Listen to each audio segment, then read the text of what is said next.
What? What happened?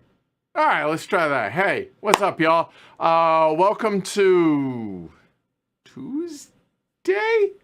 Yeah, Tuesday. There we go. Yeah, Tuesday. The very last Ask the Elephant ever in 2024. So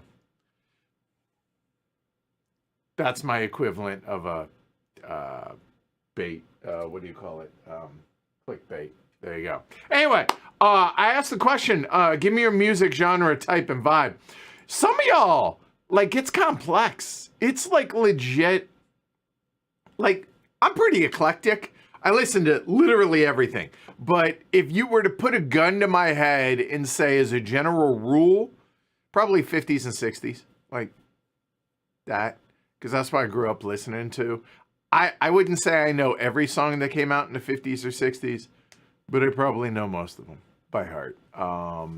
Like I was the type of geek in high school that my buddy, his dad had a album collection, singles collection of pretty much everything from the 50s and 60s into the 70s, but 70s is hit or miss. And we'd make mixtapes and listen and jam to it. And then I had another buddy, we were big old bass heads too. So like I said, it's pretty eclectic.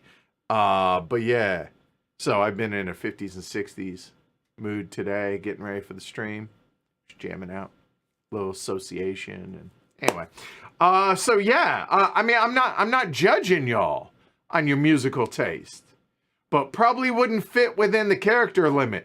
Like, Cove, it's that hard. It's not that hard a question, is it? I mean, yes, happy holidays. Is it a faux pas to say Merry Christmas to y'all? I mean, whatever. Merry Christmas. Happy holidays. You do you. All right, let's ask question or answer questions. There's one that I have no idea. But we'll start off with the patron, Zach. Any new tattoos in the future? Sure. I'm gonna be getting a pine tree. Represents Jess and all that eventually. I would love to get a sleeve to go with my USMC, which is up here, and the rest of my arm. Maybe get that one finished. Yeah, we'll definitely some more tattoos, but where and when, I don't know. Other than the tree for Jess. Share a couple of your most funny unplanned moments while doing HC this past year. Oh God, y'all could tell me that better than me. I can't remember what we streamed last week, much less. I'm sorry, Russ. That's a fail. Yeah, y'all tell me, what are some of your favorite funny moments from the past year on the channel? I don't know. I know that's terrible, but it's the truth. Chris, do you think you'll ever revisit Power Grid with the alternate plant stack? For sure. In fact, you might see some Power Grid coming up. I know the Outpost map fairly recently came out. Essen, I think it was.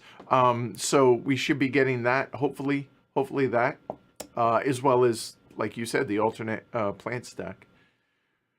And Russ, man, bring in the tough questions. I don't know the answer to this one either. You always said you have no interest in designing the game. Still true. But what's the game someone should make that'd have you running to the table, not walking? That doesn't count. Honestly, like, Mr. President was awfully good. Like, I don't know. Like, you're talking, I guess, a theme? I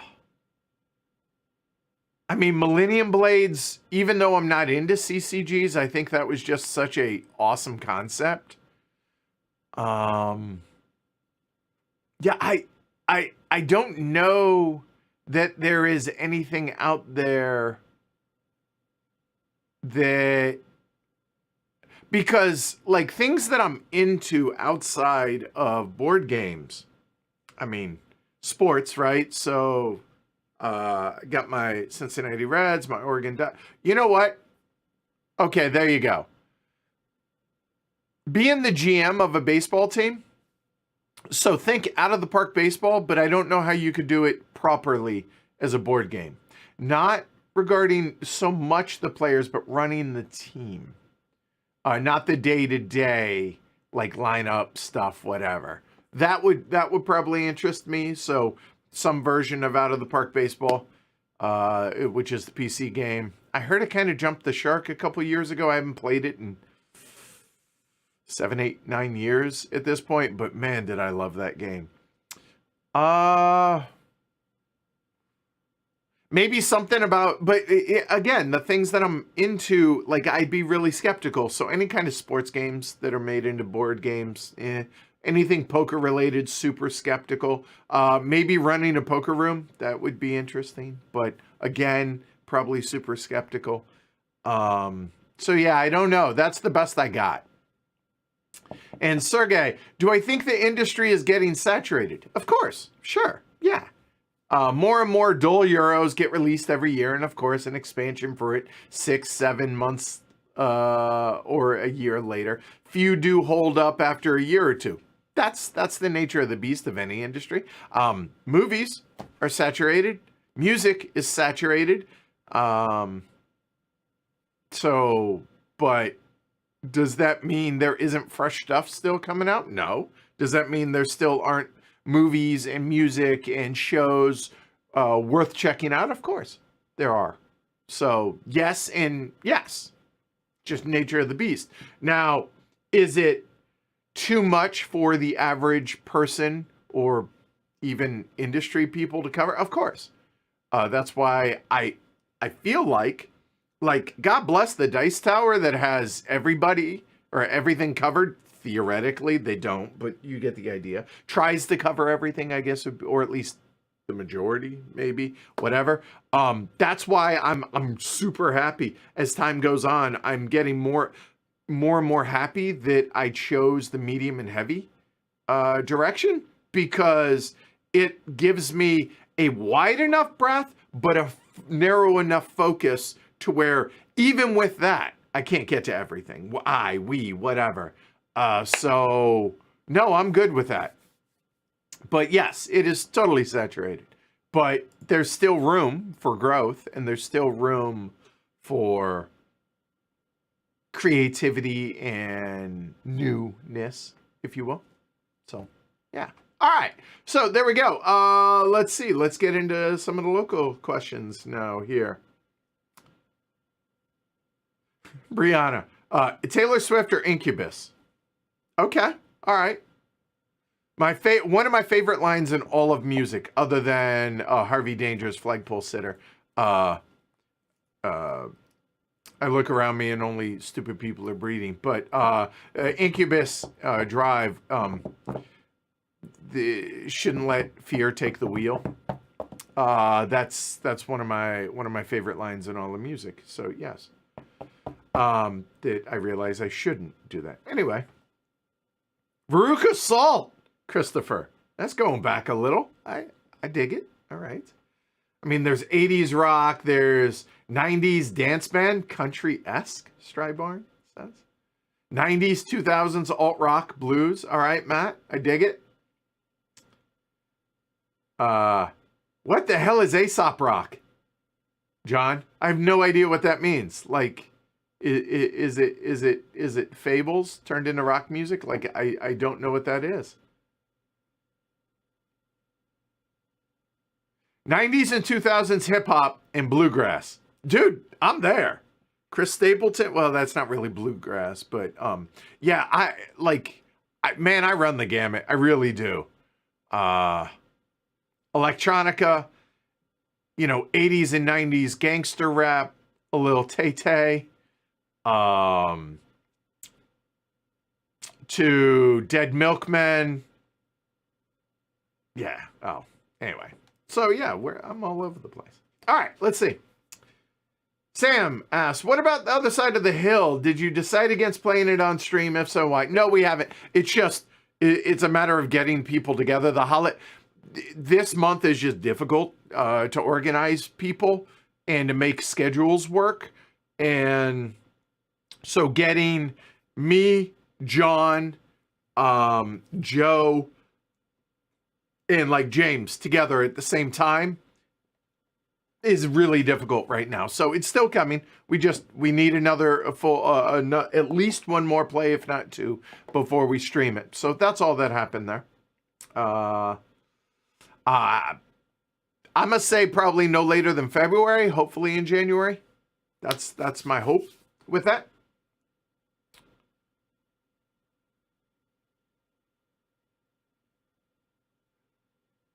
Why you hurt me, Dematis Gamer, that pact with Ken. Yeah, no, I've learned my lesson. I have. I really have. Have I planned what games you'll be streaming from the Patron Drive in February? I'd love to see some of Fabio Lopiano's recent games. Red Eye Ghost, you're a patron, right? Oh, hell, even if you're not, I assume you're on social media, because I posted the schedule for this week and tonight for the patrons. We're playing Sankore. So that's coming. So that won't be a part of that, of the Patron Drive during February, but it is coming probably next week or the week after. So there's that.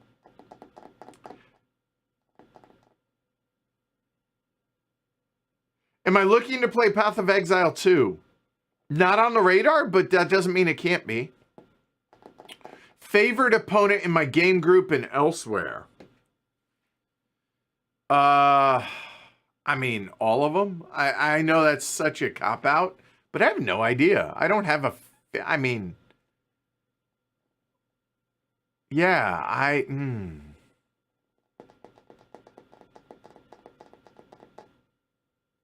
Yeah, I mean, probably John in Age of Steam, since he's an Age of Steam expert, but, I mean, that's about it.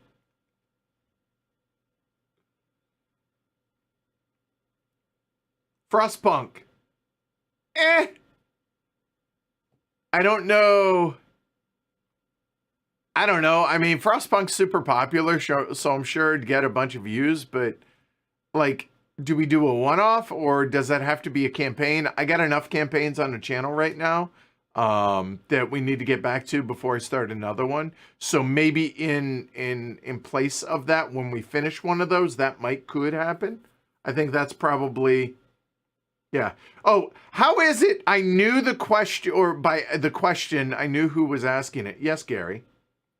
HeavyCon tickets will be in January.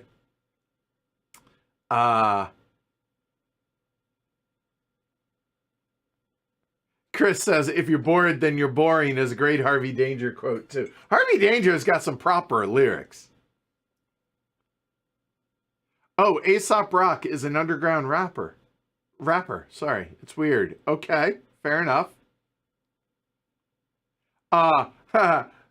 Michael asks, did you stream a playthrough of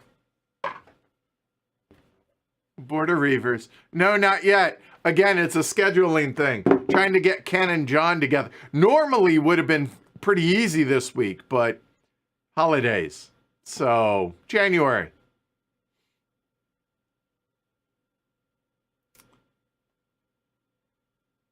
Vincent, would I be interested in doing a 3-player ARCS campaign? I know Kyle's schedule can be complicated to make it a 4-person, and I think ARCS is truly best at 3.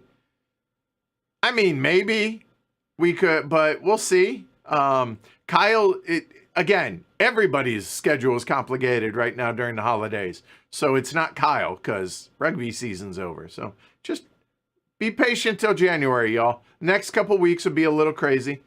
So just bear with that.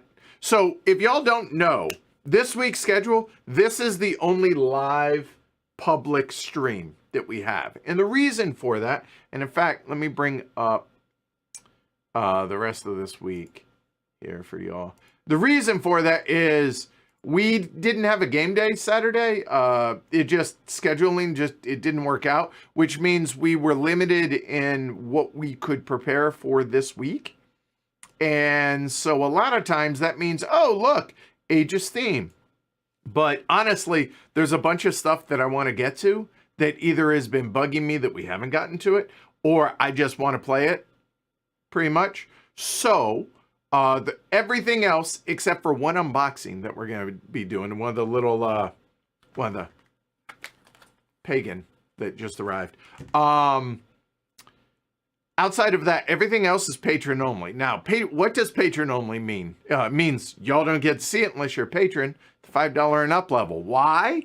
Because they're not ready for the public. Like, they're unpolished. They're either us learning, fumbling our way through it, whatever, and cutting up and being a lot more free with both the language as well as just in general stuff. But it's just not polished. It's not ready for prime time, so to speak.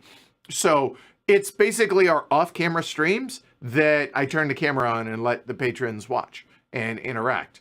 And so if that sounds like something you would enjoy, then you can join those. Now, what do we have this week? So tonight we have Sancore. Then Wednesday we have Panamax. Because we just did Asian Tigers, and so I told you Asian Tigers because yes, we brought flags. It has flags, so it made me, and it's the same designers, Nuno and Polo, as Panamax, and made me want to get Panamax back to the table. And I know a number of people have not played Panamax in our group, and I wanted to play it, so that's why we're doing it. So that's going to be Wednesday. All this is patron only. Then Friday at 10:30 a.m. Is Hannibal Rome versus Carthage. Me v Ken. Patron only. And then at 7 p.m. on Friday, we are doing Fayum, the expansion, privileges.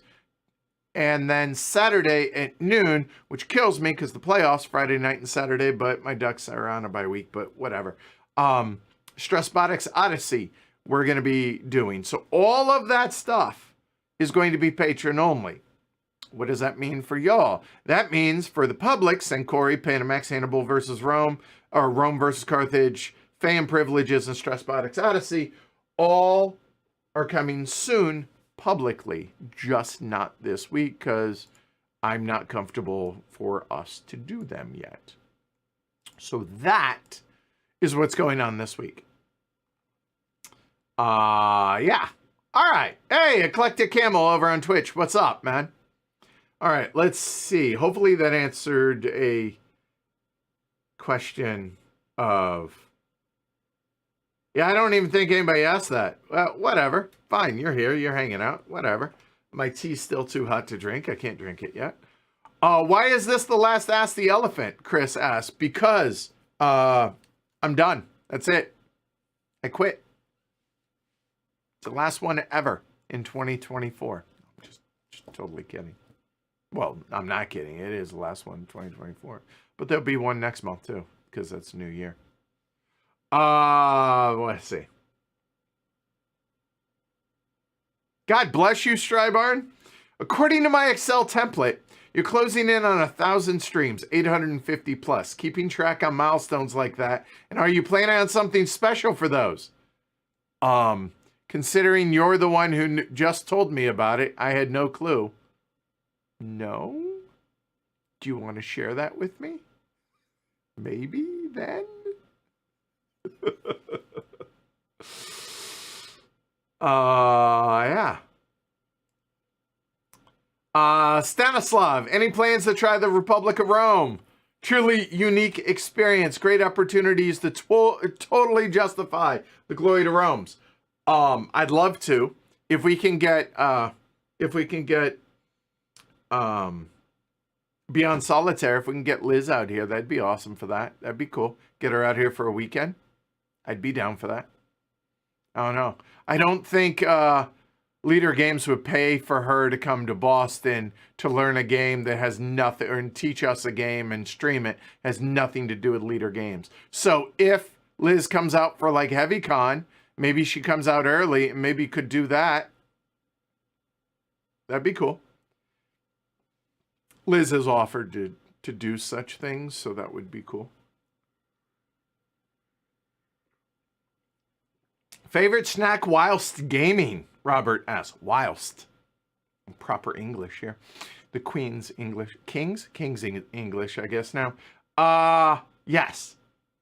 The answer is yes. Stuffing food into my face. That's it.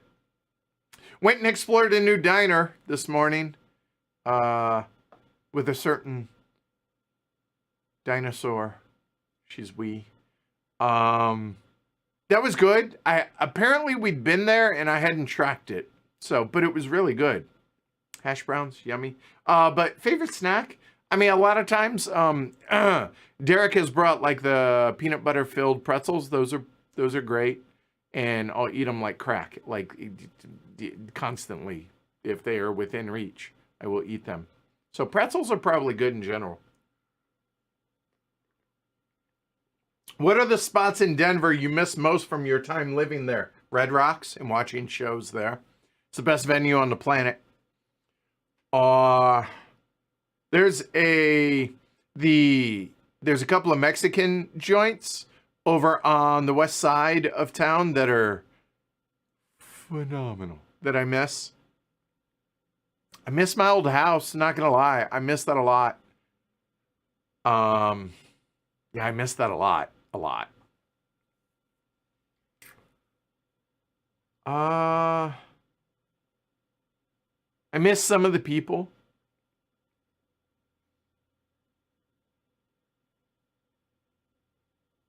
And I miss the mountains. I mean, like, I could imagine myself growing old there.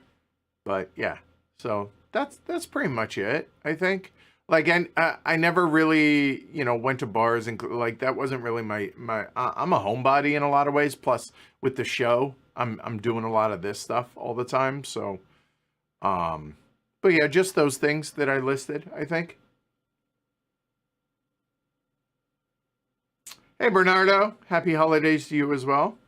Is my wish list on BGG up to date? Hell nah. It is nowhere near up to date. I should probably update it and throw a few things on there. I'll tell you what, I might could get to that this week, but I appreciate that, Gary. When's the next Through the Ages game? I don't know, but that's going to be the last one for a while. Just because that will have pretty much explored everything other than just repeated plays. So that'll put that to bed. Thane Furrows asks, hey, Edward. Hey, Thane. How do I feel about sports-themed games, especially race games? Race Formula 90 is one I recommend, especially if you fancy Formula 1 racing. Funny you mentioned that. I have it downstairs. Murr sent it to me. It's the first edition, but I've heard nothing but good things about it, and I would love to play that. And in fact, I know Craig, I think has the new version of it and is a huge fan of it as well. So that would be a lot of fun to stream. I'm not. I'm probably a bigger NASCAR fan than I am Formula One, because Formula One just feels like when you can tell drivers, no, slow down so your teammate can win. There's something just wrong with that. I don't like that. Whereas at least in NASCAR, if teammates, they're going to battle with F1 just doesn't appeal to me at all. Although I will say, those are some awfully impressive drivers. Their reactions are stupid impressive. But getting us down a rabbit hole there, the game interests me. But Drive Fast, Turn Left is probably more interesting from just a viewer standpoint. So, there you go.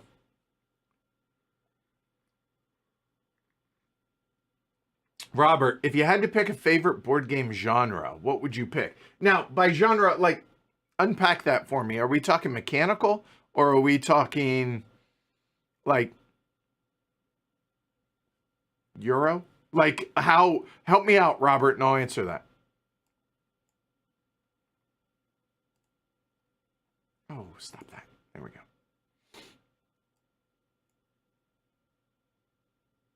Vincent, have you ever played a good board game that approximates playing a sport, meaning on the field? No. Cove says, I don't think I'd ever be ready for playing Odyssey live. Stressbotics Odyssey. We're going to be doing a sponsored stream for it.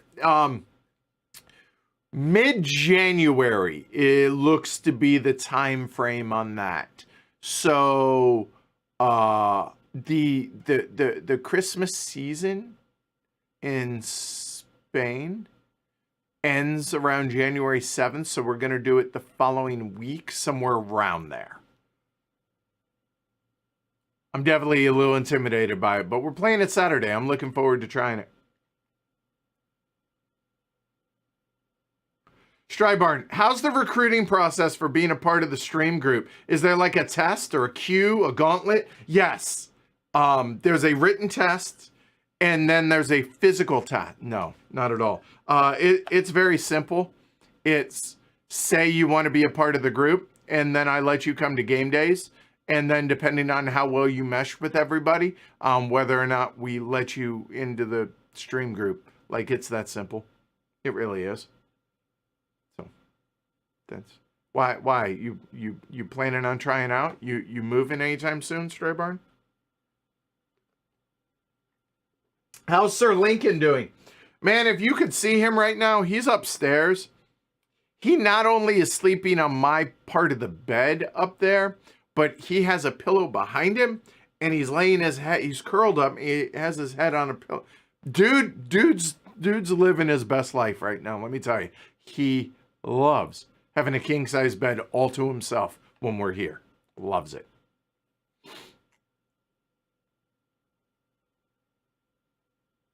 Heroic Logic, love Republic of Rome.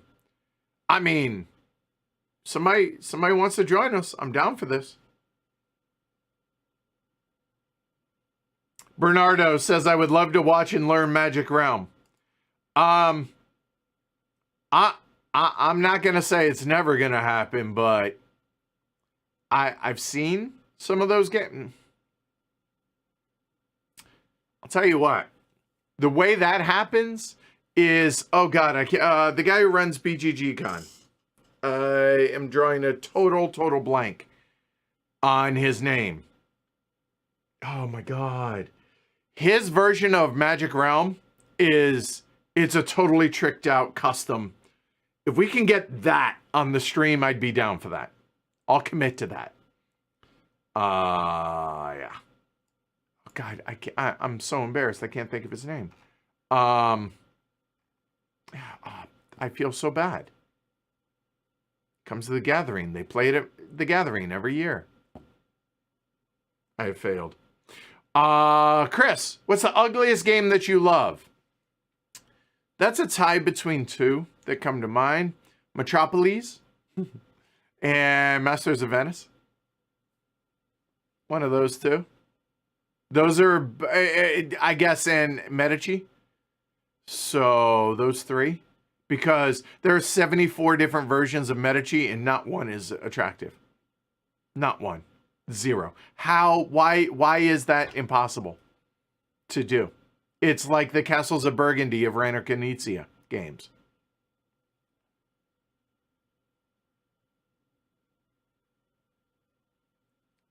Ugly games that you love. You know what? I'm down for that. I don't need that. All right. Let me, I like that idea. Ugly game. Oh, there it is. Top 10.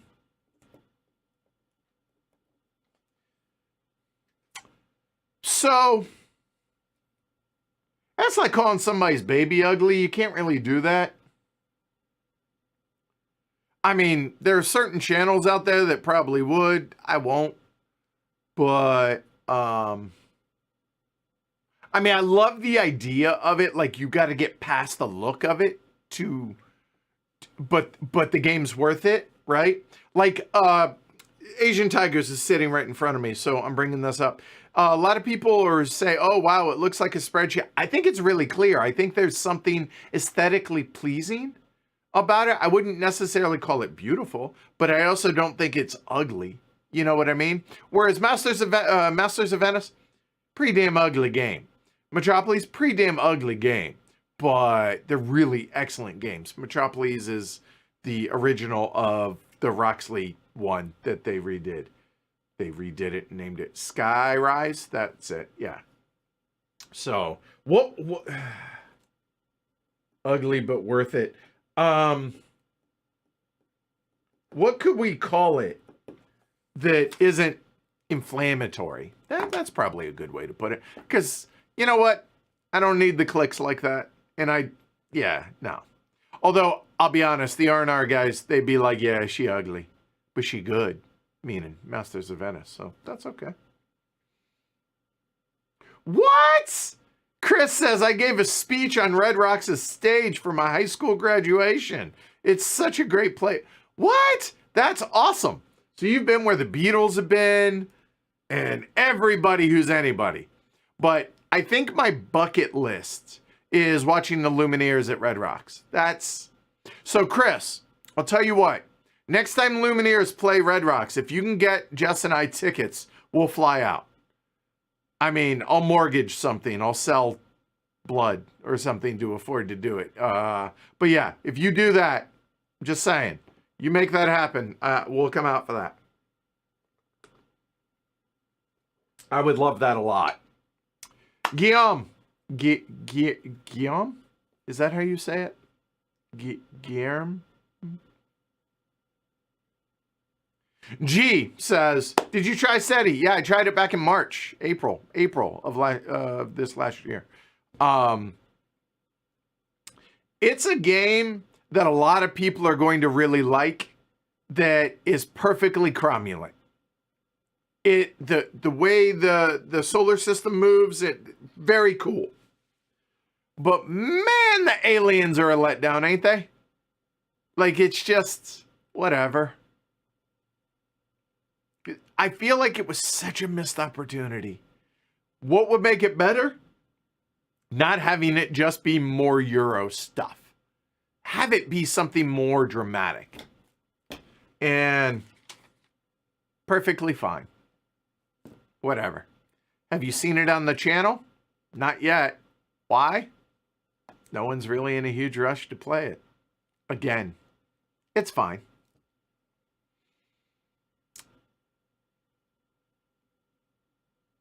Oh, pork green chili in Colorado. Yes, that's actually from New Mexico. But yeah, every Labor Day weekend, one of the traditions, they have hatch chili roasters, various places around the city. Go buy 2 bushels, freeze them puppies. Oh my God, you got green chili throughout the year. I also miss that a lot. A lot. How am I managing my back and body? Some form of exercise schedule or just getting in the afternoon everyday maintenance? Yeah, we'll go with that. The everyday maintenance. We'll go with that.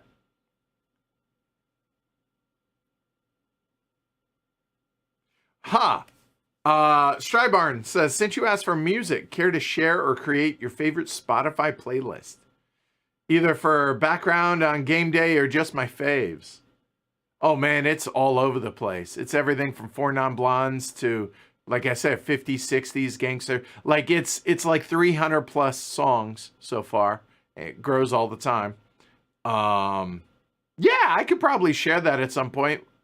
Yeah, okay. Remind me. Hi, Alyssa. How do I feel about Through the Ages now that I've played it more recently? Still a top game? 100%. I'm still terrible at it, but I still absolutely love that game. Yes, 100%. All right. Favorite mechanism in board games? Robert's asking. It's got to be auctions. It's funny. Like, I remember seeing multiple times, whether it's BGG, Reddit, whatever, people calling auctions like a crutch for designers. Like it's some sort of like cheat. Like, oh, they're too lazy to balance it. So, screw it. Let the players balance it. Giving the players agency? Oh, that's the worst thing ever. Whatever, dude. I like dice drafting. I like using dice as workers, whether that is something a la Madeira or Crystal Palace. A couple of my favorites there. Auctions, I mean, you got Age of Steam. Those are probably the big ones for me. But, I mean, Robert, didn't you know that already? Really? I mean, you knew deep down in your heart what it was, right? What are yours? What are some of y'all's?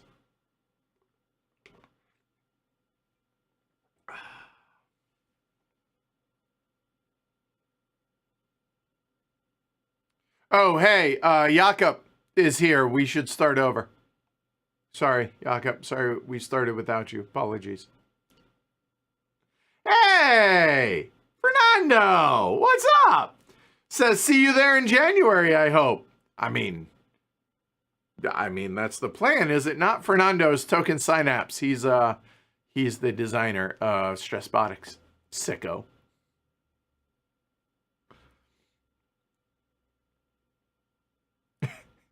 John, when he became a part of our group, this goes back to Strybarnes asking, what's it take to be a part of the Heavy Cardboard group? John says the only question Edward asked me was, are you pleasant? Sounds about right. John, did you get it right? I lied and said yes. All right, that's fair. Oh, right. Heroic Logic says, I would recommend Dragon's Down for those interested in Magic Realm. It's easier to get into, but it still keeps the core experience. I've heard that. I think it was Phasing Player, Scott, had mentioned Dragon's Down before, I think. Whoa. Chris says, I'd put Automobile and Lignum on my ugly but great list. Kalis. See, I don't think Kalis is ugly. Lignum's ugly. That's fair. Yeah, all right. Automobile, though? Automobile ain't ugly. Oh. Top 10 Brown games. Looking at you, Arkwright. Yeah. Like, okay. Let me ask you all something. I see some people having some pushback on just super random top 10 lists, like using the example of top 10 Brown games.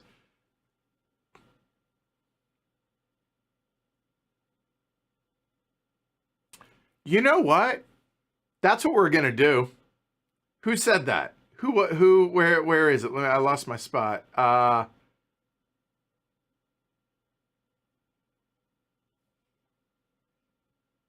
John, top 10 Brown games. So here's the deal.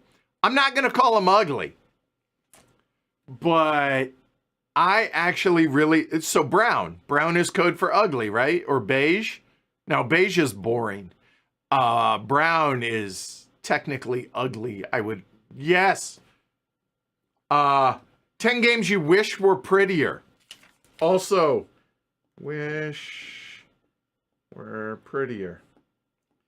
I like the idea of Brown games because it gets those people pissed off that are like, just making, top 10 pink game. No.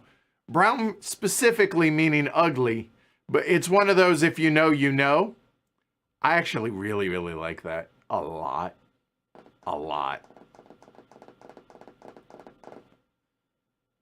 Oh, Quebec has got to at least get an honorable mention. Yes, it does. Good call, Alyssa. I totally forgot about that.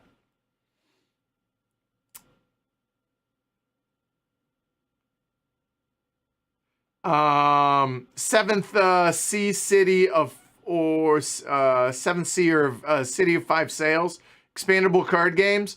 I mean, we could maybe at some point, Michael. Asian Tigers, so it's getting flamed for the theoretical AI art here. So there you go. That's probably a little bit better. So let's see if I can do this. There's no lapel on this side.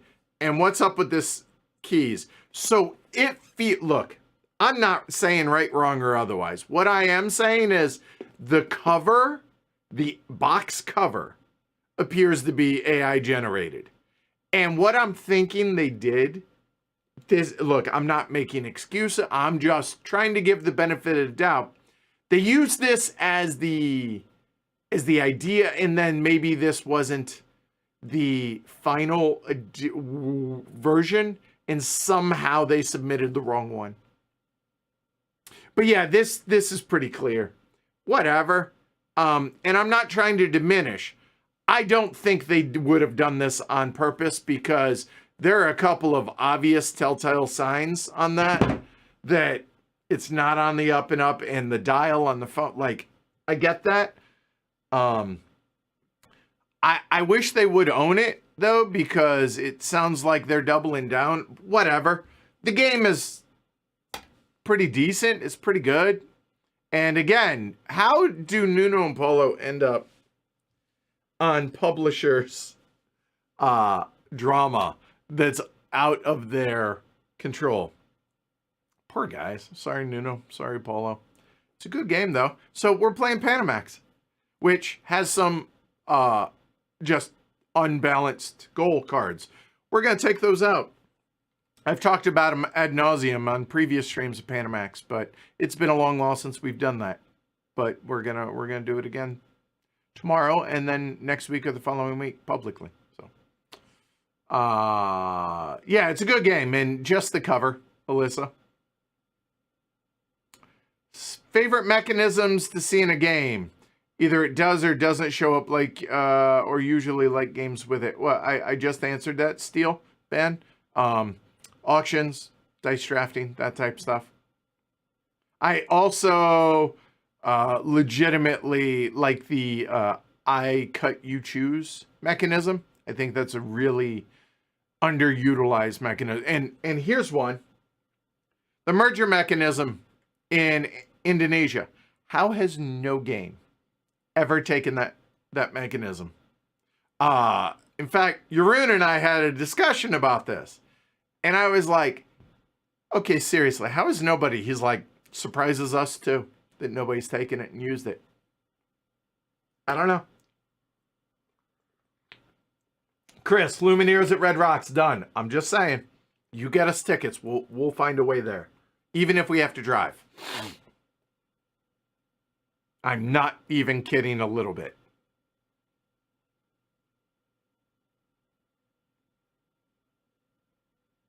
All right, let's see. There are games that are beautiful to look at, but a mess to play. Yeah, it goes both ways, right? There are pretty games that I don't want to play, but I'd much rather an ugly game I'd rather love to play.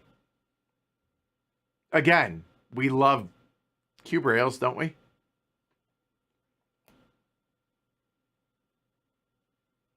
Will we see ugly Christmas sweaters on some of the patron-only streams this week?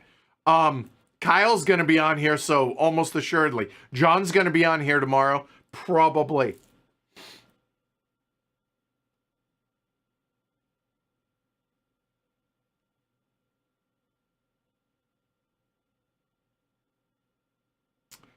Does HC like the look of Inventors of the South Tigris?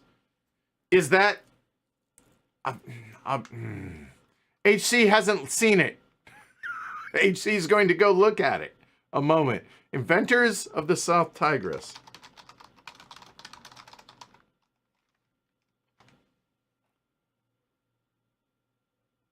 Oh, it's a Renegade game. Probably not.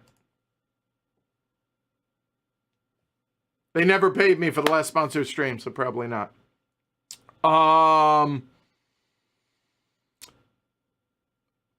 Paul, auctions, area control, spatial puzzle-ish things, and dice manipulation. Yeah, dice drafting, dice manipulation. I think that's fair. I think that's totally a better way to put it, right? It's more than just dice drafting, right? And I love drafting in games. Hell, I love drafting, period. Including while driving down the highway. No, ask Jess. JT, what's up? You played Star Wars Rebellion and War of the Ring. Now you need to stream Dune War for Arrakis in 2024. Is that basically War of the Ring, but in Dune? Fine. Okay.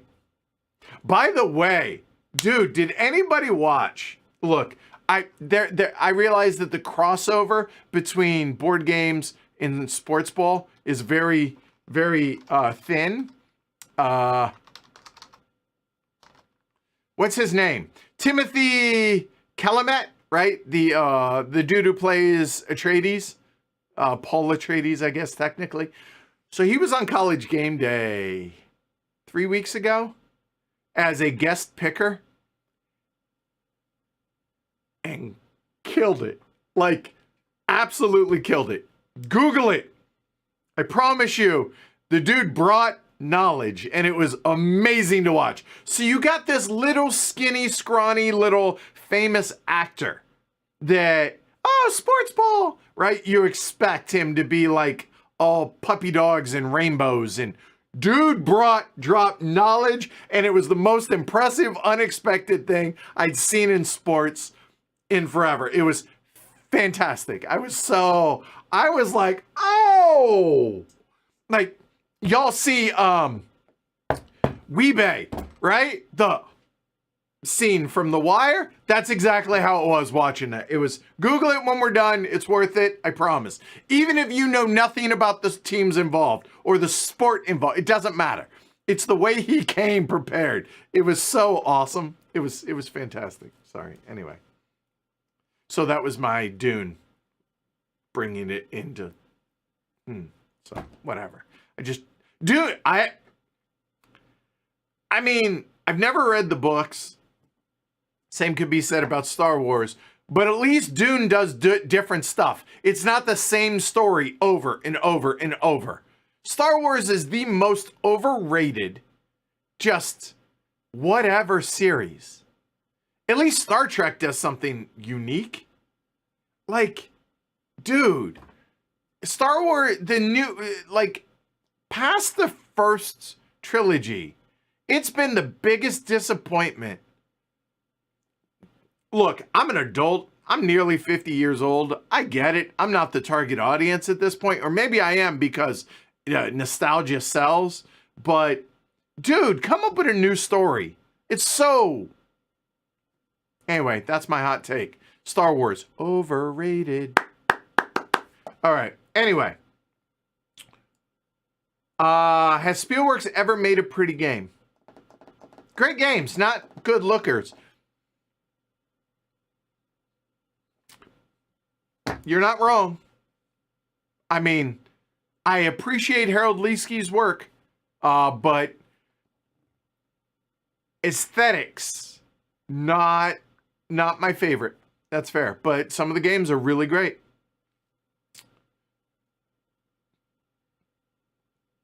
Ooh. All right, let's see here. Steph says, played Oranges and Lemons. Really liked it. Reminiscent in parts of Dominant Species in its mechanisms. Workers are placed for... Now I got the hiccups. What is it with Ask the Elephant and hiccups? Workers are placed first and then resolved in strict order. Lack of money. Workers in spots. Okay. Highly recommended for 4 or 5. Okay. Oranges and Lemons. I feel like we discussed this, Ken and I, during either Gen Con or Essen.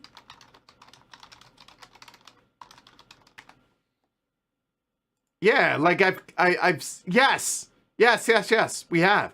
Okay. Richard Denning, designer, Medusa Games publisher. Okay, noted.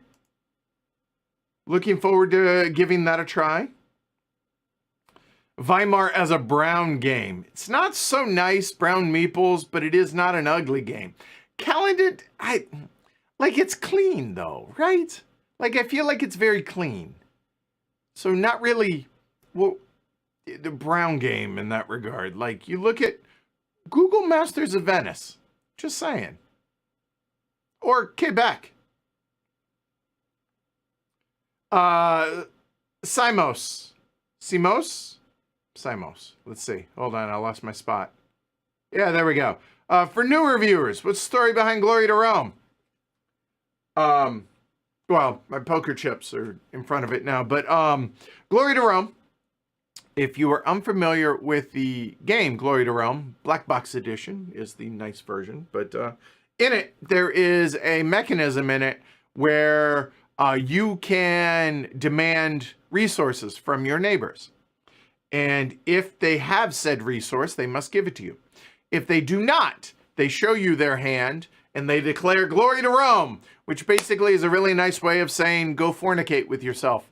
And so instead of us saying, bufungu on stream, it's our way of basically saying that to one another. But also, I've said it to viewers, playfully, mind you. Viewers have said it to me for forcing them to buy another game.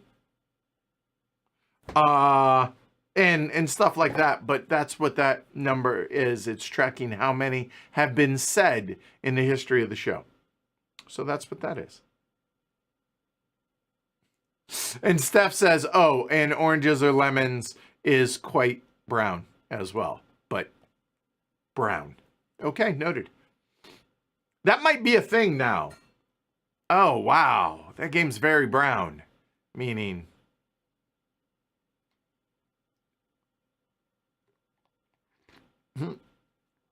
Yakup asks, obligatory non-gaming question. What do you want from Christmas?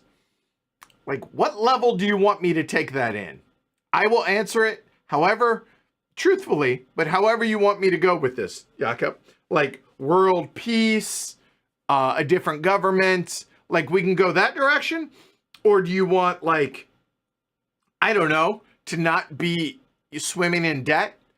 Or a bigger patron? Bigger patronage? Yes, that. More subscribers? Or do you mean, like, what is something somebody legitimately could, like, get? Like, to what level do you want me to answer that? And I will answer that. Have a good one, Robert. Glad you got your questions in early. Have a great meeting to have a meeting about the next meeting. What's an underrated, unknown, older game for fans of heavy interaction games? Vincent asks. I mean, underrated. Masters of Venice? I mean, we've been talking about it today, so that's on the forefront of my mind.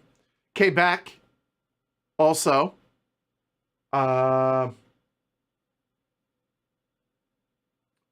Everything that's in here is newer. Yeah. I mean,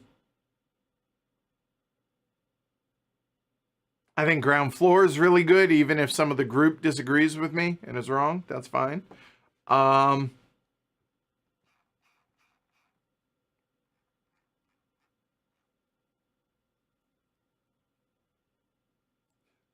Time Roller brings up a good point. First edition Sidereal Confluence. Not exactly brown, but just a wall of text and cubes. Also fair. Yes. Yeah, Vincent, like we could, I mean, underrated.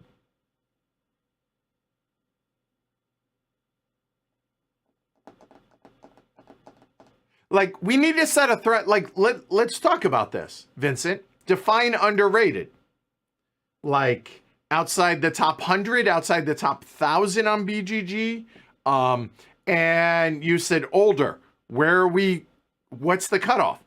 Again, look, I realized you kind of just threw it out as a question. But I'm gonna have you dial that down, and I'll answer that. Okay?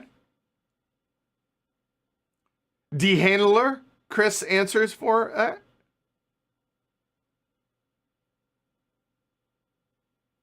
Which games from 2019 to 21 do you expect to play in 2025? That is a great question and nearly impossible for me to answer. Because it is a very, we for the most part make very tactical decisions as far as what we're going to be playing. But you know what? We could delve into that a little bit if I run out of questions here. So let's see here, 19 to 21. Okay. All right, Jonathan, I'll circle back to that. But that's a specific, well done you. All right. Oh, okay. Look, I'm not, yeah, because I'm curious. There are about 80 of y'all watching between the YouTube and Twitch. How can I ask this without there being peer pressure? Because I don't want that.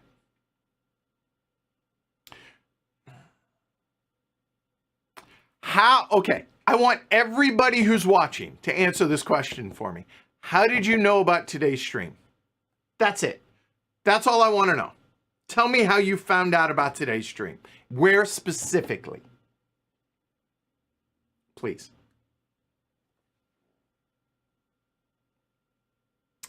Samsonian Justice. That's a fun one. I like that name. All right.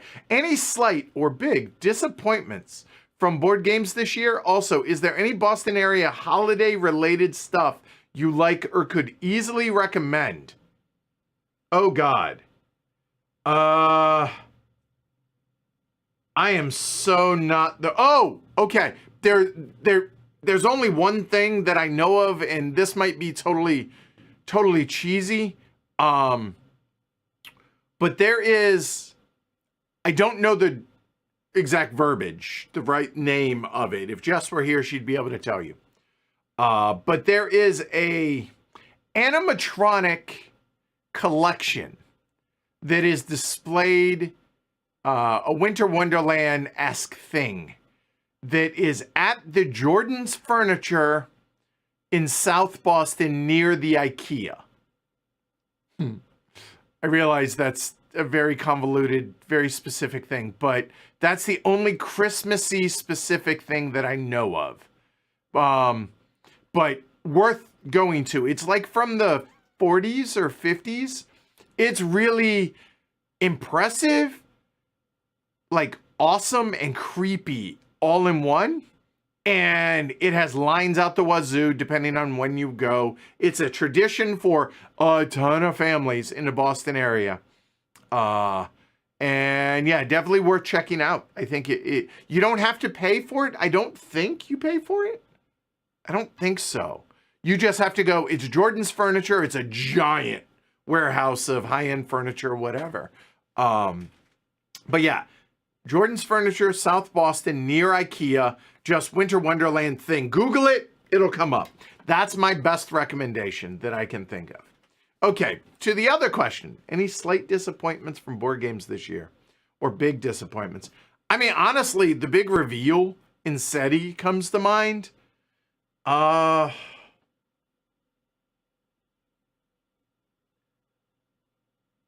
don't think I had any real big expectations of any games so far this year.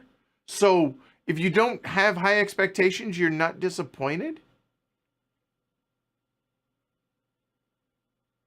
Nothing comes to mind. Pleasant surprises, I suppose. The gang, sorry. That was the biggest positive surprise of the year. By far. Because you're talking somebody who takes poker very seriously and turn that into it. That was so damn good. That was so good. I would love to play that while waiting. Waiting for a table. Anybody want to sit and play this? Like, that would actually be kind of fun. Anyway. Yeah, that was the biggest pleasant surprise of the year. By far.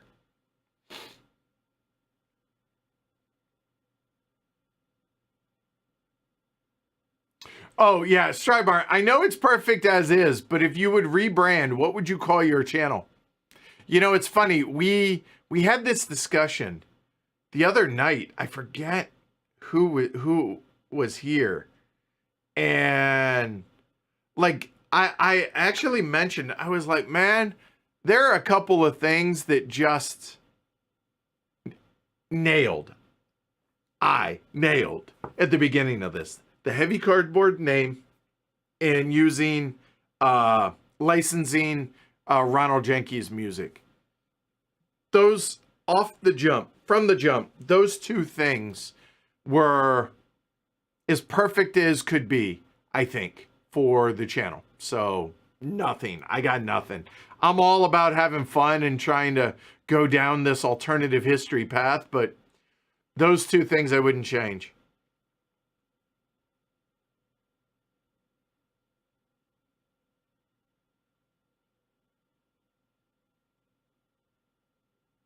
Yakup says, okay, Star Wars. The reason Star Wars was amazing is the innovative special effects. The story there is not much. Yeah, and they're never... Okay, fair enough. Like back in the late 70s. I get it. But whatever. Now. Anyway. ARC's campaign. January.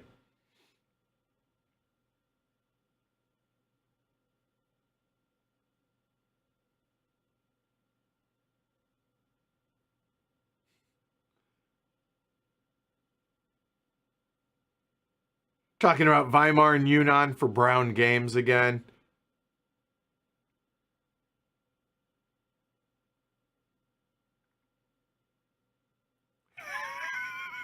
TV Spang.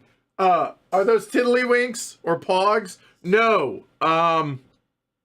So, I mean, the Glory to Rome board is covered this week because there's no public streams outside of this, and I didn't expect any Glory to Romes during the stream, so I try and do something more different.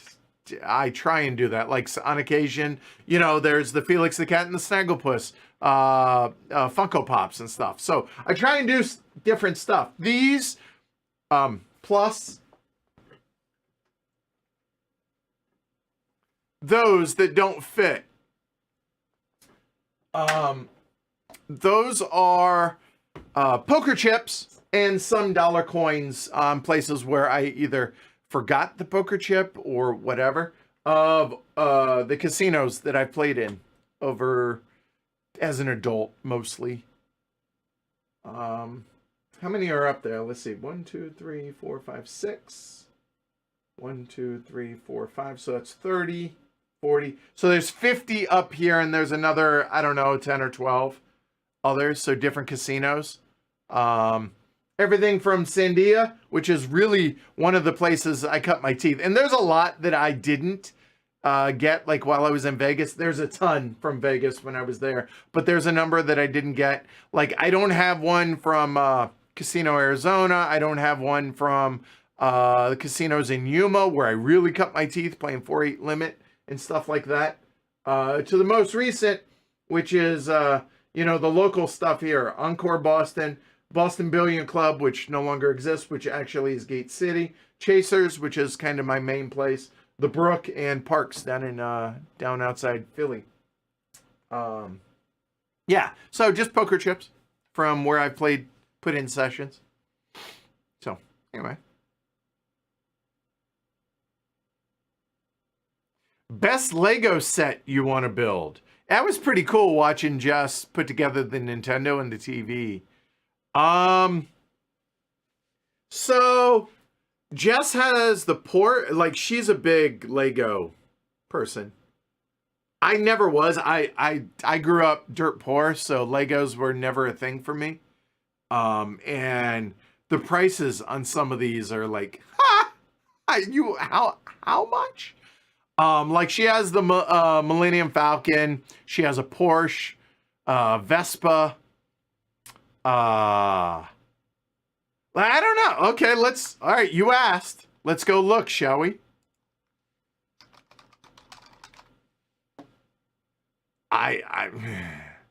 Okay, adult Lego sets. All right, let's look. Like, ooh. Oh, the Endurance looks pretty cool. Okay, get through all those. Ooh, the Botanical Garden looks cool.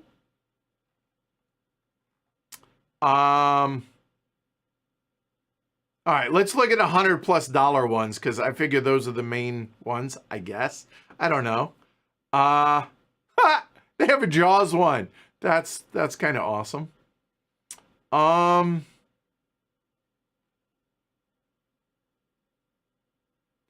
Wait, the McLaren's how much?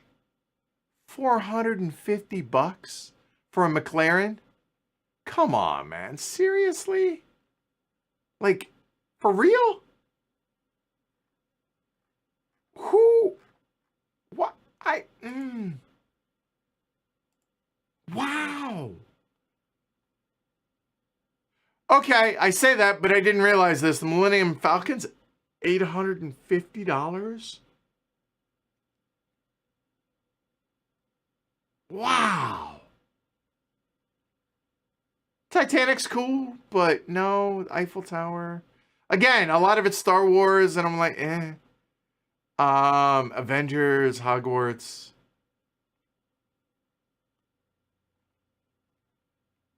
I'm looking. You asked. Oh, wow. That grand piano is pretty cool just because it's... Wow. Okay.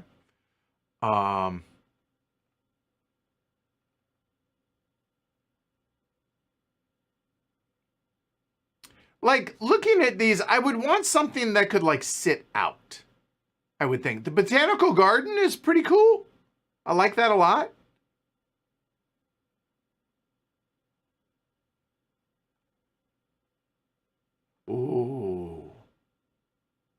I do dig lighthouses. They have a lighthouse that looks pretty cool. Motorized lighthouse. I don't care about the motorized part, but the lighthouse looks pretty cool. The Endurance looks really cool. They have a Pac-Man arcade. I do wish it was a Miss Pac-Man / Galaga, but I digress.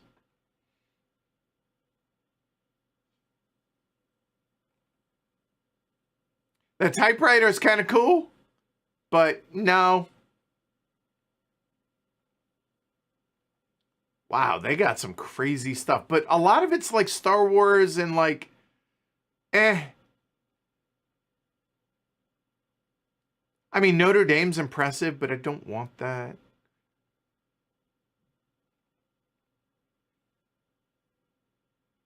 Wow, they have a Mercedes F1. That's pretty cool. They have a Concorde. You would, like, if they had an SR-71, that would be cool, or an F-18, because that's what I worked on when I was in the Marine Corps. But I'm not seeing an F-18 in here. Oh, they have an Atari 2600. That's cool.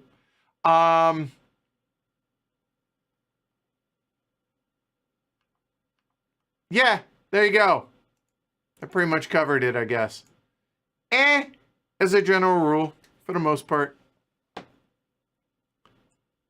So I would say the Botanical Garden is probably the one that kind of speaks to me the most out of all those. I think. Like the rocket, the Artemis looked okay. Yeah, the Endurance was pretty cool as well.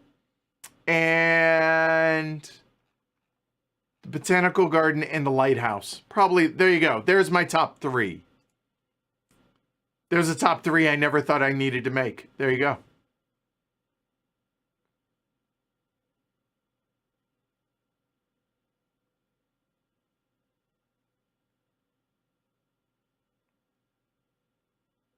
Gary, so people are offering up their suggestions on older games.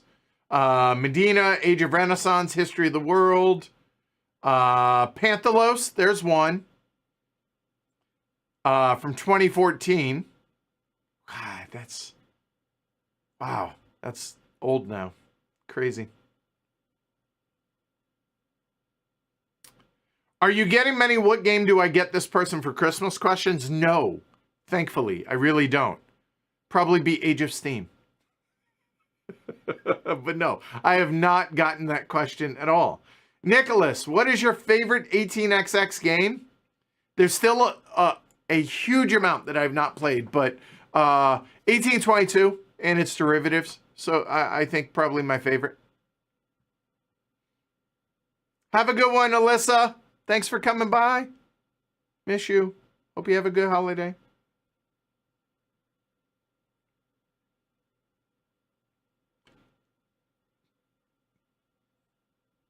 Stryburn.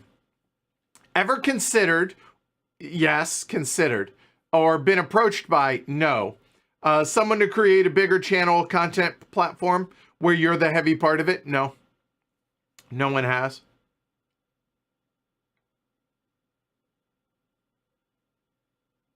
Okay, so for those that aren't that obviously are patrons, thank you, I appreciate you. Cheers. For those of y'all that didn't hear about it on Slack, do you subscribe to the channel? If not, I'd appreciate it. Just click the little like and subscribe, please. Even if you don't like, subscribe. It helps. So I appreciate that, but okay. It pops up automatically when I go to the YouTube front page. Okay, I appreciate it, Dan. All right, so mostly from Slack channel for the patrons and YouTube recommending it. Okay. All right. Nicholas, because I follow your channel. Okay, all right. All right, I appreciate the answers. Oh, Alyssa saw it on Blue Sky. So it's funny, the lack of people that have saw this on social media. That's kind of what I was getting at. I was really curious about that. So, Dan says it's called Enchanted Forest at Jordan's. So, there you go. Have you ever been, Dan? Or did you just Google it?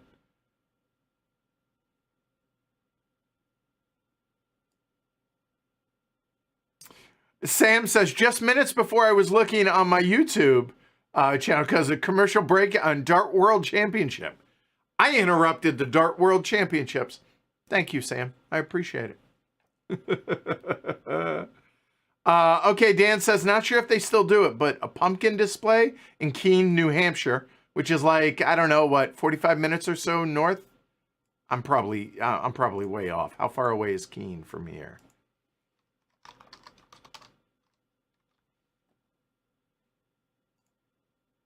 Oh, hour 45. So if you're coming from Boston, it's about 2 hours north. Okay. All right. Any Age of Steam coming up? Yeah, like I mentioned this earlier, Scott, a lot of times when we don't have a lot of public content ready, Age of Steam is the fallback because we don't need pre-plays for that. But this week there's other stuff that I want to get played, and just the mix of people and who was available when, it made more sense to use this week as a prep week, which kind of, I'm not going to say it was dumb, but next week there's not going to be a lot because Christmas, right? But I needed to get pre-plays of this stuff done, so that's why the rest of this week is going to be patron-only stuff. It's basically pre-plays to prepare for public streams. That's a lot of puzz in that sentence, so sorry about that.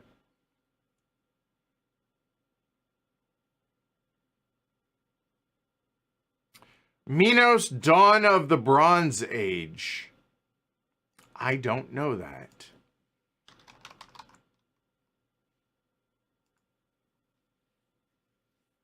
Oh, Board and Dice. Haven't played it. Don't know.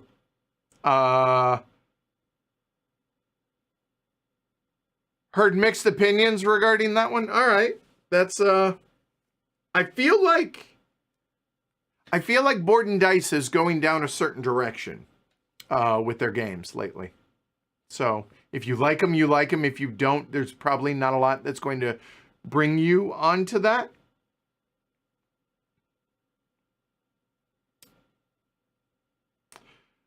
Joe, morning everybody. Chipmunking to catch up. Good morning, Joe, when you get here. Anything exciting happening in the Reds off season? We traded India for Brady Singer, who apparently, according to Jess, is the nicest guy in baseball. So yay! But I'm hoping we figure out our offensive holes. It didn't necessarily have to be an outfielder, a corner outfielder. It could be a first baseman, which allows manipulation out into the outfield. We need more offense. The pitching staff is the best pitching staff I remember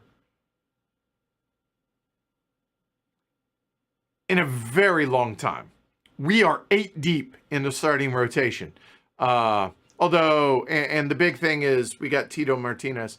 So Tito is back. He's managing for the Reds this year. It's the biggest news. That and the Brady Singer trade. But hoping still, I mean, Teoscar Hernandez and Anthony Santander. Hernandez I would love, but not going to happen. Santander, I don't think I want. Jock Peterson is who I really want for a DH, which is going to help, not defensively, but it'll help the offense at least. And I want 2 offensive pieces is really all I want. But pitching staff is going to be sick, provided people stay healthy. So very excited in that regard. That's it. Oh, and my Ducks obviously got boned being the #1 team, but 13-0. Just saying. Woot. Go Ducks. Sam, favorite professional poker player, top 3, top 5?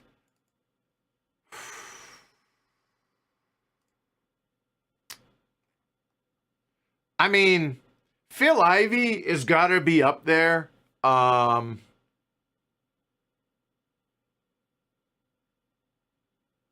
Like, dude is just, he seems super chill, but also incredibly intimidating.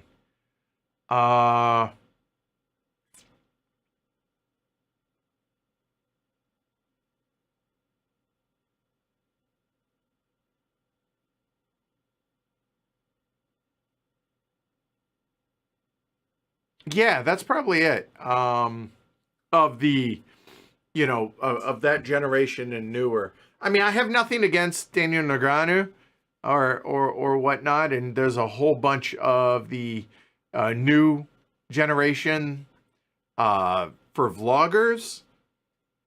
I have gotten away from watching a lot of the bigger names because they're in stakes because of YouTube. Even if their skill level doesn't warrant it, the stakes that these guys play are just to where they make plays that are non sequitur, like it just doesn't translate into the real world. And so, like, I enjoy watching guys like NorCal Poker and I'm trying to think, like, oh God, who's the old man that I watch? Ben Deitch is still of the mid stakes guys. Dude has zero personality, but he leans into it and it's hysterical. But yeah, so I don't know that I have favorite poker players in that regard. But Phil Ivey is gotta be up there, I would say.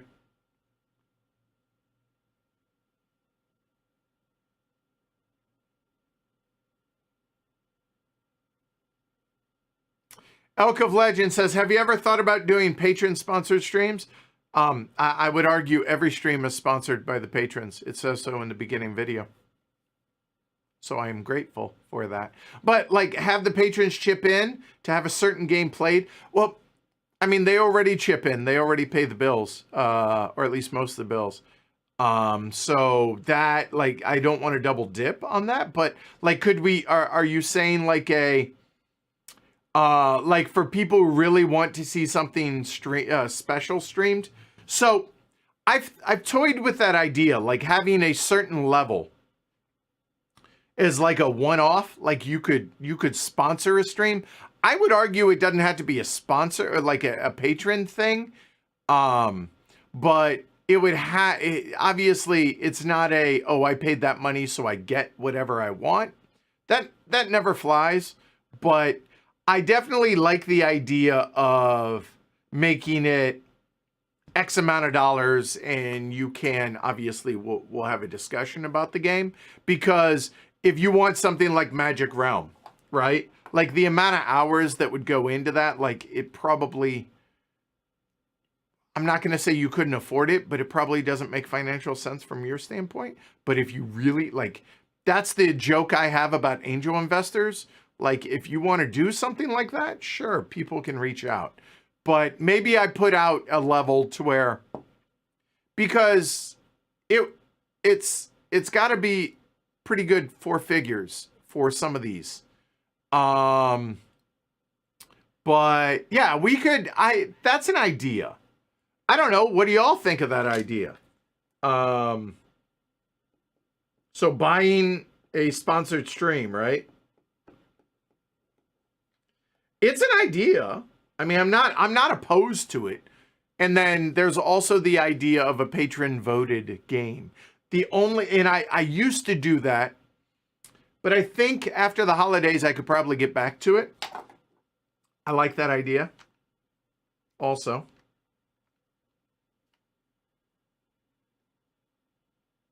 Yeah, I like both of those.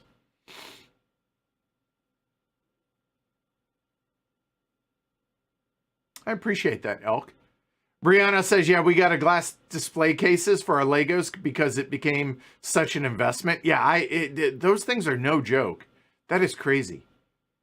Fernando. So this allows me to explain something, Fernando. I missed Station Fall from the Golden Elephant list. Did you not enjoy it? It's a top 3, top 5 game around here. So let me without beating you over the head, not understand, Fernando, I am not picking on you with this, but let's take a look at 2023, shall we? Not counting expansions.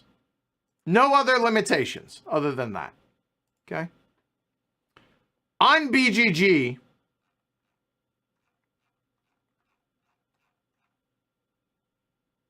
Okay. On BGG, there are, is it 50 per page? And there are 50 pages from 2023. Yeah. Now, granted, some of those, like once you get past like page 4 to 7, a little suspect. I get that. My point is, just because a game didn't make it as a finalist for the Golden Elephant Award doesn't mean we didn't like it. I enjoyed Station Fall, and I know a number of the judges also enjoyed it. But did we enjoy it as much as those that became finalists? The answer obviously is no. And so I would like that to be reframed a little. It's not that we didn't like it. It's there are only 5 or 6 in a given year, could be as many as 10 theoretically, that make it as finalists for Golden Elephant Award. And let's see. So what is that? 50 pages, 50 game, or is that 2,500 games? You're talking top 5 or so make the finalists for that. Nucleum didn't make it either. So does that mean they're bad games or we don't like it? No, it just means didn't make the finalists as the Golden Elephant Award. But I'm glad you're enjoying it. I'm sure Ion Games is very much glad you're enjoying it as well. So yay. So just because it didn't make the finalists doesn't mean we didn't like it.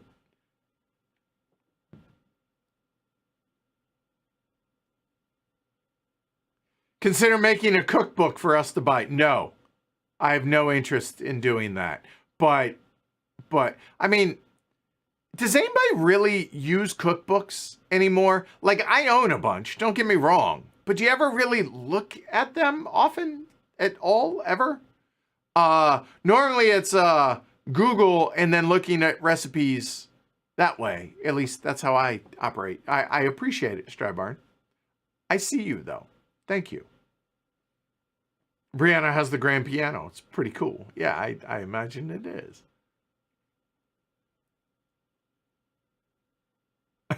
Elk says, I'm looking at the Millennium Falcon on my shelf above my desk, but I got it for about $650, and I promised myself it's the last one I ever buy. Like, that's, wow, that's a lot of money. I mean, I realize because it's Star Wars, so it's licensed, so they got to pay a whole bunch back to Disney. I get it, but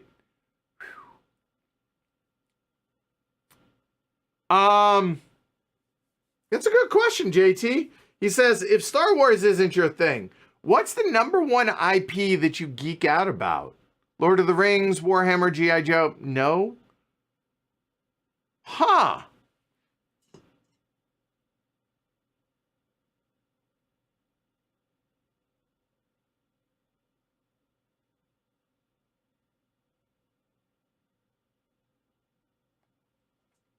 That's a really good question. I don't know that I have a good answer for that.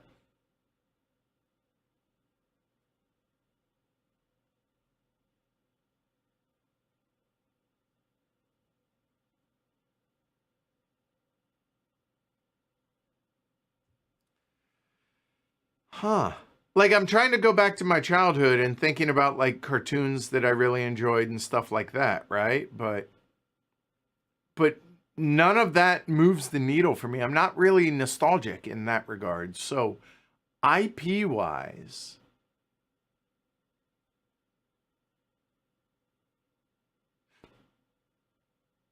running an arcade would be a fun theme for a board game. That would be cool. Like a Nickelodeon to where you pay a nickel for every game, you know, instead of quarters, or a free play type thing. Huh. Yeah, but anyway, I don't know that there's... That's really interesting. I've never stopped to think about it, but I don't think so. Yeah. Because none of the above, like Warhammer, G.I. Joe, Lord of the Rings, Star Wars, Star Trek, Aliens, Predator, like I'm trying to think of like the things that are IP-ish, and none of them really move the needle. Like The Wire is probably the closest thing. Felix the Cat. I do love Snagglepuss, like in some of the Hanna-Barbera cartoons, but no, not a lot by way of IP. That's interesting. I never stopped to think of that. Brianna says the Botanical Gardens next on my list. All right.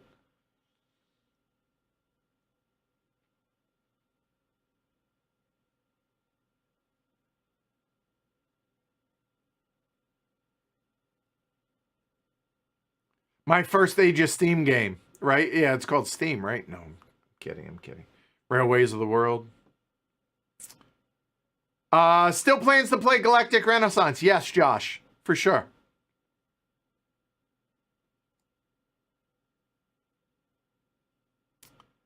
All right, I lost my spot, but I found y'all again. Steph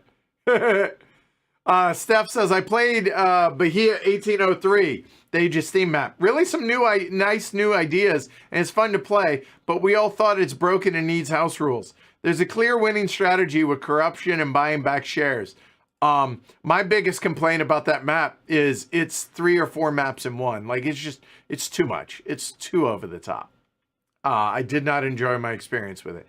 We'll stream it at some point, but I'm curious to it's interesting to hear people's reaction to that map specifically, just because it's so much.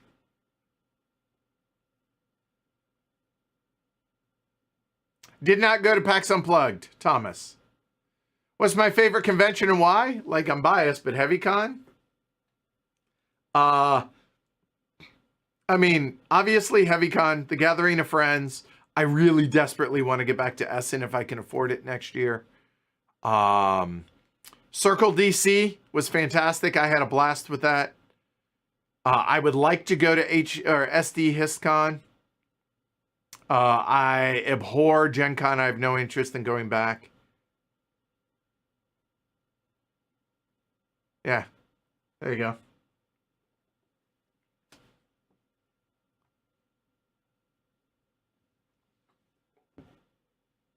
Next month.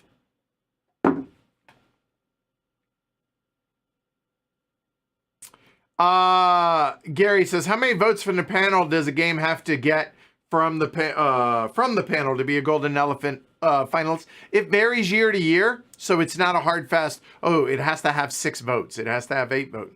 It's not like that. There's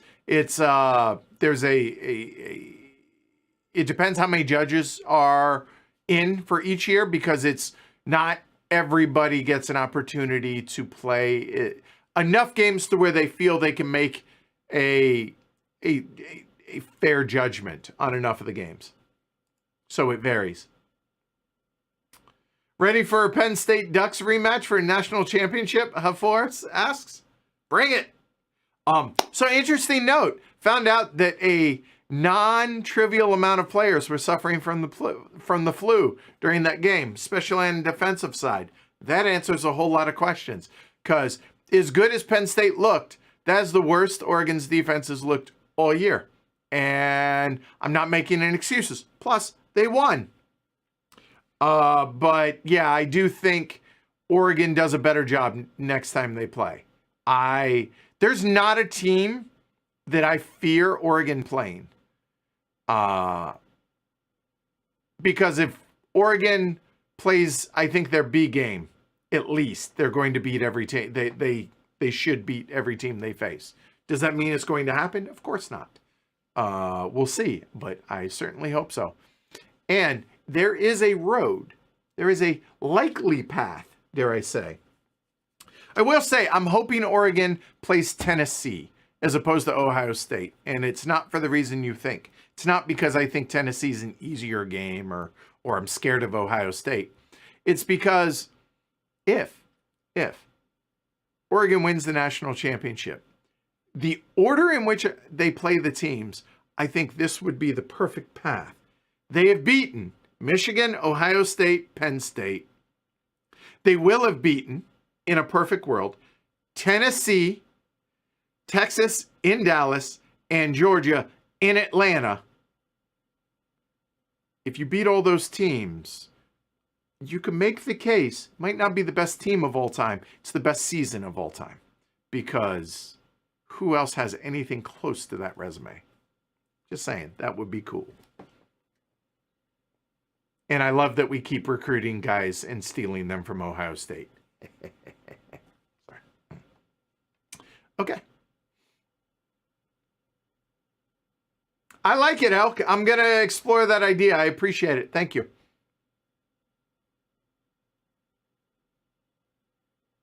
Oh, Yakup says regarding sponsored streams, as much as I would love to see you suffer through, another High Frontier stream, I really don't want to force you into playing a game you don't want to play. It wouldn't be that. It would just be paying for the privilege to advance it up the queue, so to speak. Pay to play, so to speak. It wouldn't be I would reject if it would make me miserable or it's something I don't want to stream, whatever. But yeah, being able to pay the bills assuages a lot of the angst about not wanting to play games. That's the fact of it.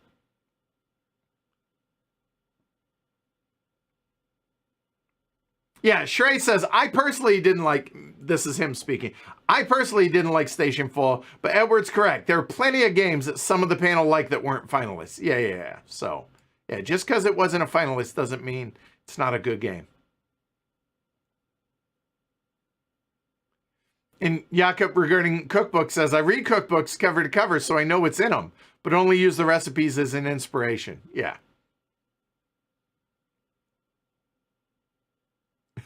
And Jonathan says, people buy Lego sets, keep them in shrink, and then flip them for thousands. I mean, there's probably better investment, and it's the same idea. Like, what's the channel? There's a dude that recommends, like, about whether or not you should back a Kickstarter to be able to flip it. That's how he got his start, at least, and he has a store that he buys games from people for pennies on the dollar and then sells them at inflated prices. I don't know if he still did it. He did it pre-pandemic. I mean, if that's your thing, knock yourself out. I mean, if people will pay it.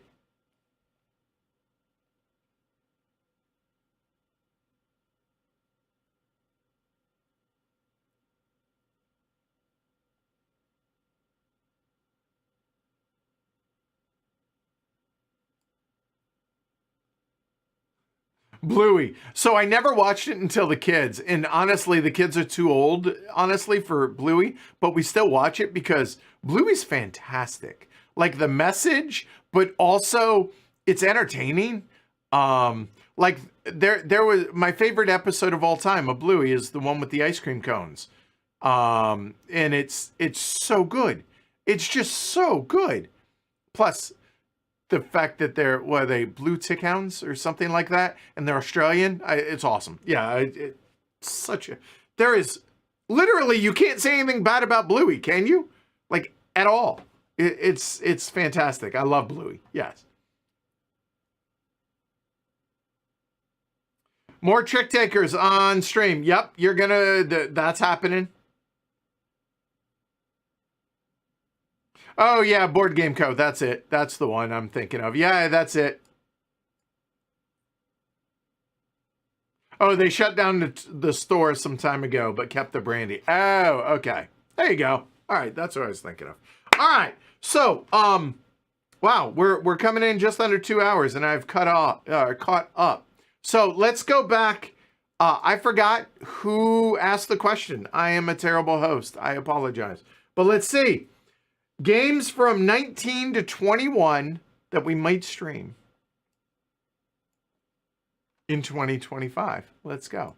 19 to 21. We'll sort that from 2.3 to 5.0. No expansions. And let's go. Let's do it. Let's take a gander. All right. Things that might. I mean, there's probably a definitely and a very likely to a maybe. But Arc Nova solo. Definitely happening. Probably some of the Great Western Trails that have come out. Some of those. For the local group, there are a number of folks that have not played some of the Lucerdas that have come out, so we might revisit some of those in 2025. By the way, did we publicly stream the Beyond the Sun, the new game, Beyond the Horizon, I think is the name of it? Did we do that publicly, or was that only at a game day? I can't remember. Somebody help me out with that. There's going to be Final Girl next week. Krampus came in, so that's happening next week.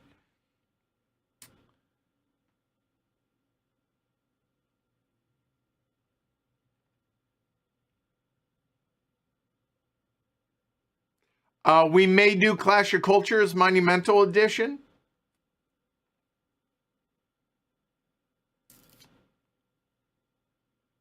There's going to be more Oath.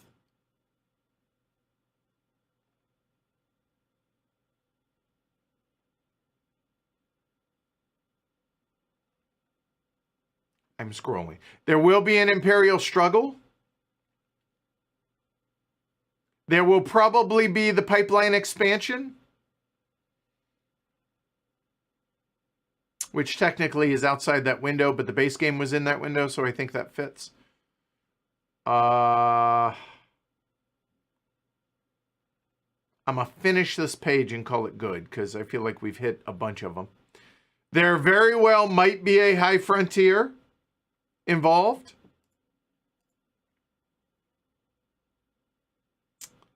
I heard there was going to be a new version of Trismegistus, so we might do that. A new version of City of the Big Shoulders, we might do that.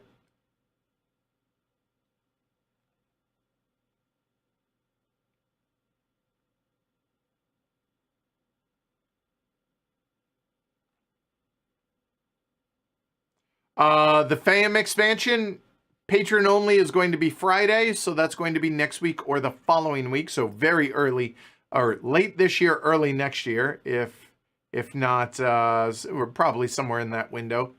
And I'm almost done. Maglev Metro, which, yes, that's going to be happening. There's going to be a lot of stuff in February because we're going to do a stream every day in February. And Seventh Continent could happen as well. Yeah, I think that's a pretty good list. So there we go.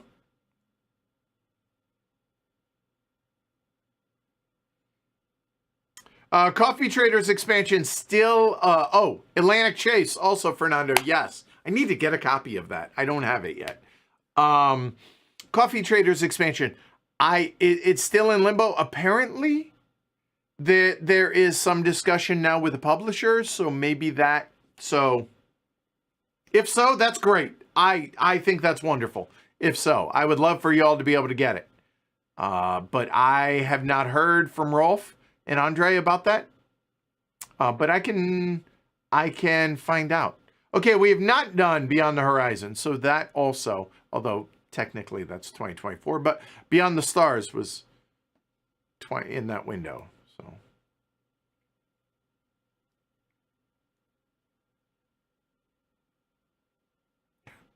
So Gary's like, hey, my most anticipated games.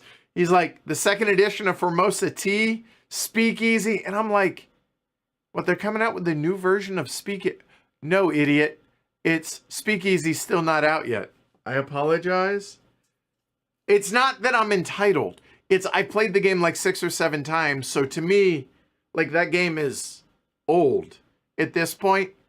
But again, frame of reference for y'all versus me. And it's not entitled. It's just played it a bunch. So I was thinking it's older, but it's not. We did it for the Kickstarter. Sorry about that. Sixth Realm, Sweetlands. Some of them I'm looking forward to, yes. Is there's a schedule for games to come? No, Andre. And the reason for that is, like I said, things can be very tactical. To use game terms, it very much can be a week-to-week process. I do know Ascending Empires from Play to Z is coming out. We're going to be doing a stream for that. Like I said, Stressbotics Odyssey is coming next month. Border Reavers, more Oath, more Arcs. Yeah, I don't think Alyssa's going to be in the U.S. anytime in the foreseeable future, Yakup, but I appreciate it. I'll get a copy of Atlantic Chase. I'm not too worried about it. So yeah, so it very much can be a week-to-week process, Andre, as far as there are lots of games that I want to stream, or that y'all want us to stream, or that other people in the group want us to stream. But other people have availability, and their whole lives do not revolve around heavy cardboard. It's just me in that regard. So it's a matter of herding cats and who's available when and making schedules work. And the other thing to keep in mind is we don't stream 99.5% of the time outside of Age of Steam maps. We don't stream games that people haven't played. So every game that you see on camera has had between 1 and 3 pre-plays of it off camera. And by off camera, that might also include patron-only streams. And the reason for that is twofold. One, it presents better to y'all if we do pre-plays of a game so that we don't look like idiots on camera and we show the game well. Because our job isn't to sell you the game. Our job is to present a game, sponsored or not. It's neither here nor there. Our job is to present the game and let you make your own decision on whether or not you think it's going to be a good game for you and your group. Like, for instance, this had 3 plays of it, or 2 plays of it, and then the third one was the stream. And the reason for that, like I said, is so we present the game well, and so we're not, you don't get a whole lot of, okay, what can I do on my turn? That stuff. That doesn't look good. That's not professional. That's not good. So getting people available. So if somebody is only available 1 night a week and we need at least 2 pre-plays of a game, that means that's 3 weeks of scheduling to be able to get 1 game streamed. Not whining, not complaining, simply telling you the logistics of what it's like behind the scenes. So, for instance, let me...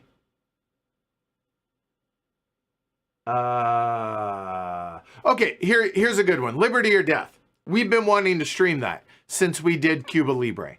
We've gotten 1 partial play of Liberty or Death in, because trying to get Kyle, John, Ken, and me, well, me less so, but getting the schedules to line up of everybody available on the same night, we're going to need at least 2 more pre-plays of that.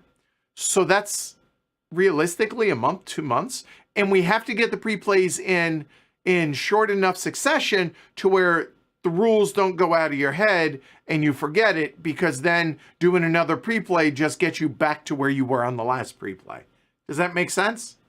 Again, just that's the logistics of what it's like. And so I understand why the overwhelming majority of streamers, or I'm sorry, not streamers, but of content creators out there, either maybe somebody has played the game before, but a lot of the players, they haven't played the game before.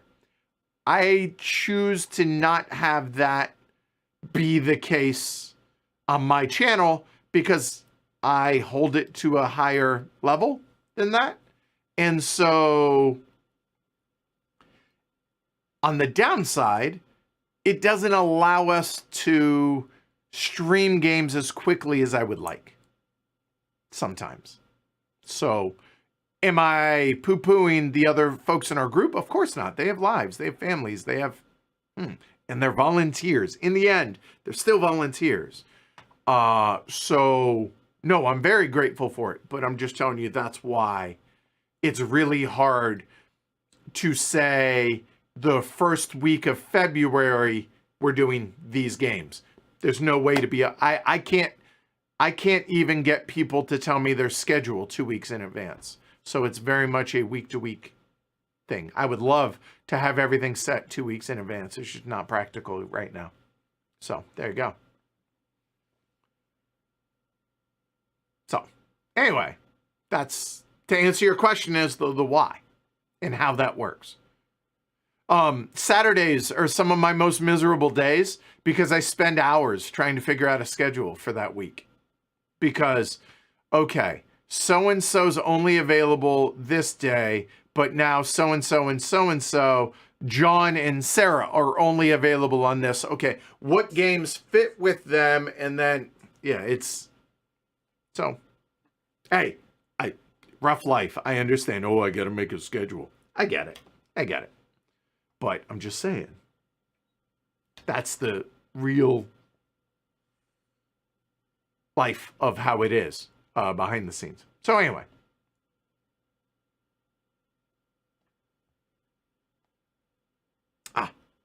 Reminders on my phone.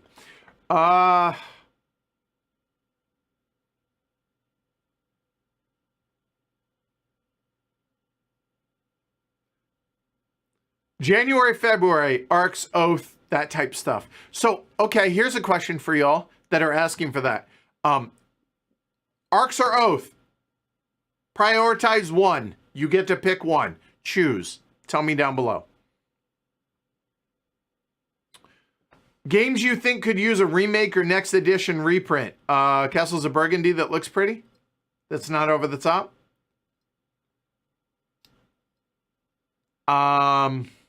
Oh, hell, I don't know. I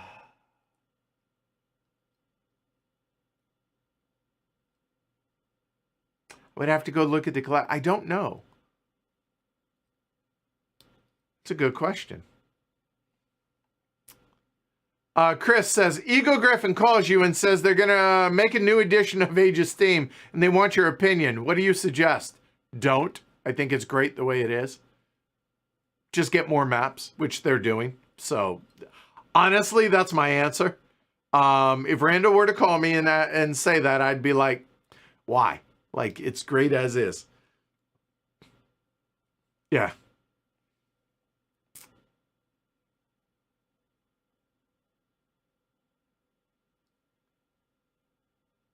Wow. Arcs universally.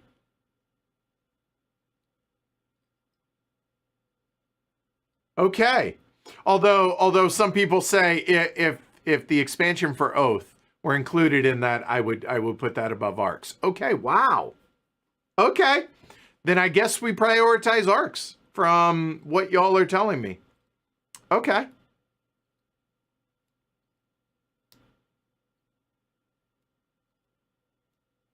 Okay. There you go. Oh yeah, you're gonna see the Oath expansion. We're gonna work with Leader Games on that.